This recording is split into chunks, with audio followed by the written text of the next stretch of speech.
Hello guys, welcome to a new video on Tower of God New World, and in this video I'm going to go over the kits of Garam and Anaak. And first I want to see the element and roles because they kind of tricked us, at least for Garam. In the dev notes they said she was going to be a mage with supporting capabilities, but we got a support, which is fine, don't get me wrong, actually is better, because that means less investment in the sub-nodes, which I'm all for it, so I can invest in other units. But still, I think they shouldn't have trolled us either. Their translation team was kind of stupid and put the mage buzzword in there for some reason, but okay. It's better this way, for sure. And then we have Princess of Zahard Anaak, which is going to be red. Kind of guessed it. It was hard for her to be green, even though she's currently a Princess of Zahard. It didn't make any sense because that would mean three SSR green units back to back to back, which is strange because the next one, Lilial, is going to be green 100%, so she couldn't be green as well. Red made the most sense, so great. And the role surprised me a bit. Tank. I was expecting a support, maybe, or an assassin. I don't know. Tank is even better, and we're going to have a look, I would say, at her kit first. I'm not going to do two different videos. I'm going to start with the SSR unit and then we're going to move over to Garam. So we can have a look at the video first, then we're going to read the kit.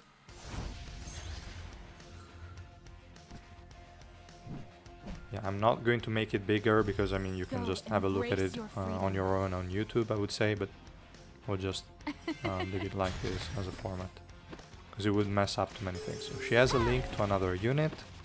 There is some sort of barrier stuff. There is a path similar to the Warium one, and that's pretty much it in terms of animation. There was not much going on, like appearance wise or visual wise, but we can have a look at the actual skills here. We will start, I would say, with the passive. It doesn't make any sense to start with the special move. So the ally with the highest attack at the start of the battle becomes family. Pretty good. When the family member HP is a certain percentage of or lower, they become invincible for a certain number of seconds, and Anaak and the family member's status effects and debuffs are all removed. Pretty cool, I will say. In addition, Anaak heals the family member's HP by a certain percentage of her defense and provoke enemies within range around the family member for a number of seconds. And there is a cooldown of a certain number of time. So this is similar to what Anniversary Iwa gets with the Revolution 5, so the invincibility when an ally goes below a certain HP threshold. She gets the same just right off the bat, but only for the highest attack unit. So she's going to be a super good supporter for your DPS unit, especially if they are close range, which means Evankel is getting a huge buff from my point of view. This is going to be super helpful. Yeah, super cool. Nothing against it. Seems really good. And the first time Anaak takes fatal damage in battle, she is reminded of her family and recovers HP, and defense increases. So she also has a cheat death mechanic. Really insane. The passive already is super good. Then we have the first active. Anaak creates a barrier equal to a certain percentage of her defense for herself and the family member for a certain number of seconds, then increase both of their attack speed by a certain number and attack by percentage for n seconds. Interesting. So there is also buffing capabilities, super good. And again, I confirm that she's going to be an insane buffer for Evankel just looking at the kit. Anaak and the family member recover a certain number of energy every second while the barrier is active. This is insane because, I mean, Evankel is also invincible while in the special move the barrier is not going to get destroyed. She's getting more energy for the second special move. In case she's going to go below a certain HP threshold, she's becoming invincible. This is just a super OP combo. Really insane. Then we look at the other one. Anaak increases the defense of the family by a certain percentage and takes a certain percent of damage in their place. Okay, cool. Also a damage or direction. If the family member is alive after a certain number of seconds, Anaak defense increases by a certain percentage until the end of the battle. Pretty good as well. And here they mention family, and only one unit can become family. Now, I wonder if with exclusive equipment or revolution they increase this number to like 2 units, for the whole team would be busted. But for like 2 units would be kind of interesting. We'll see what happens. Probably not, but we'll see. Then we have the special move. Anaak creates a field of memories with her happiest times in the direction of a family member. The field of memories lasts for a certain amount of seconds, increasing the physical and magic resistance of all allies inside it by a percentage. Family member recovers energy every second while inside the field. This is just busted. I don't know, really insane. I'm really liking this kit, and the synergy with Evankel is super strong. So, I mean, this unit is a must, for sure. I just don't know how many dupes you will need for her, but she's going to replace Awakened Rock 100%. I wasn't already using him, but with this unit here, there's no need to. Really insane. Like, this kit is crazy. Yeah, for sure. No doubts about it. Okay, I would say we can go over Garam. No need to waste more words on that. We can have a look at the video and then read the skills directly.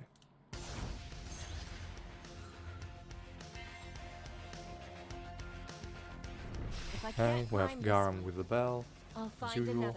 Okay. Okay, she teleports to an ally and then unleashes some attacks. In here, she's trapping an enemy. Now, I hope that enemy can be targeted, not like the bag from Kun Agero or the rock of Awakened Rock. If the enemy cannot be targeted, that's a bit of a bummer, but I would say still okay to just remove an enemy for a bit. It's okay. And this special move just is a stun AoE. Looks like it will hit the whole map, so pretty cool. And now I would say we can read the kit. Let's start from the passive again. The Bell of Dawn rings every certain number of seconds, creating a barrier around Garam equal to a percentage of her attack for n seconds. All targets are purified to remove all debuffs and status effects from allies and remove buffs from enemies. Garam gains N frost crystals for each successful purification. I mean, this is simply insane. Now, I don't know how frequent this is going to be. I'm guessing like 20 seconds base at level 5, probably 40 seconds at level 1.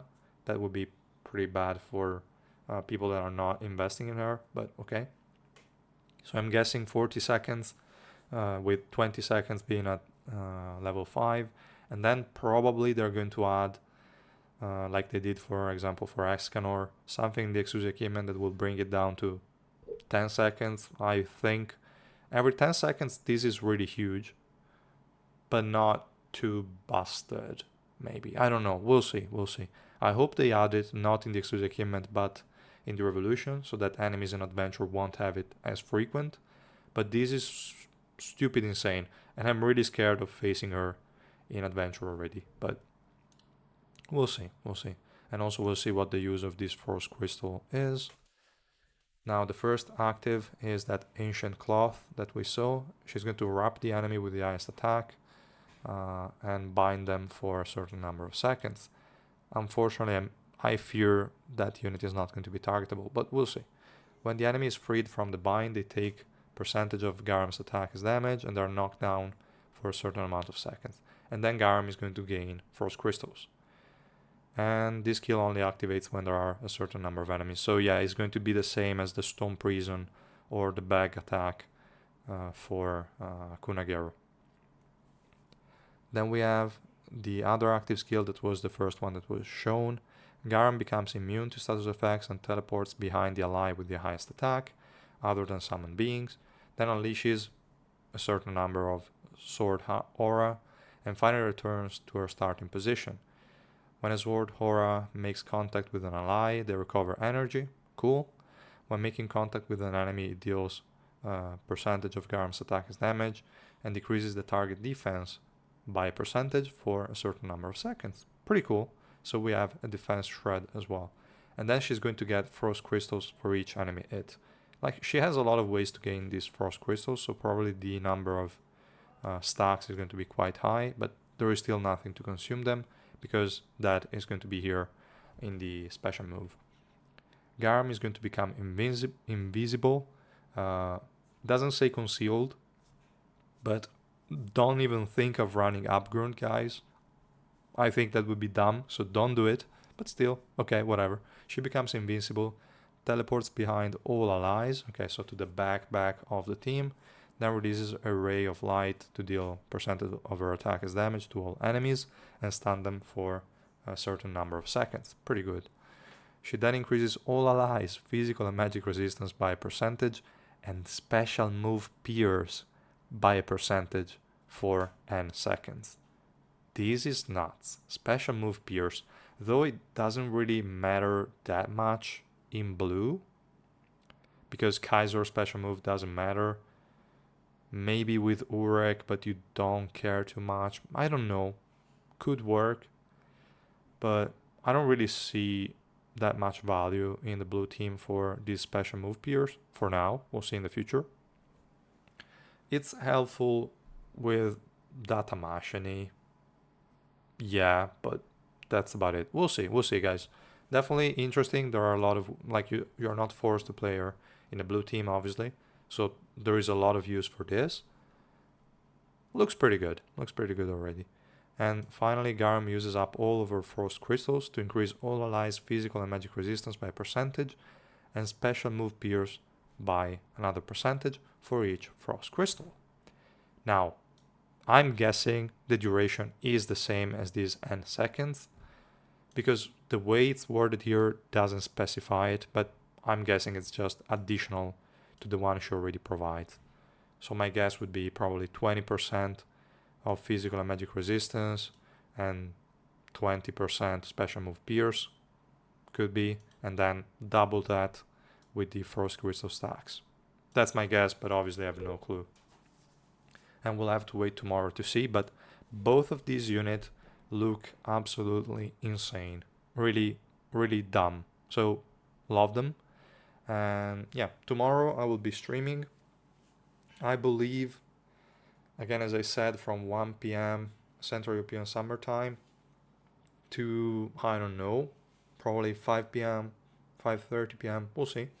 And I will also be doing some live account reviews of some people, so that's going to be fun, I think. But first, I will just pull for Anaak, I think, first. Then we're going to test her out, and then I will pull for Garam as well. Unless they make it so you can pull for Garam from the PT of the normal banner. In that case, I will pull first in the special banner for Garam. I will test her out. Then I will max her, and then I will pull for Anaak, because I have to do so depending on how they decide to manage the new units, if they want to add them to the black market and the normal summon PT already, or if they want to do like anniversary Iwa, any rank, and only add them after their special banner is gone. I have no idea. We'll see. So thank you so much, guys, for watching, and I will see you in the next video or tomorrow in the live stream. Bye.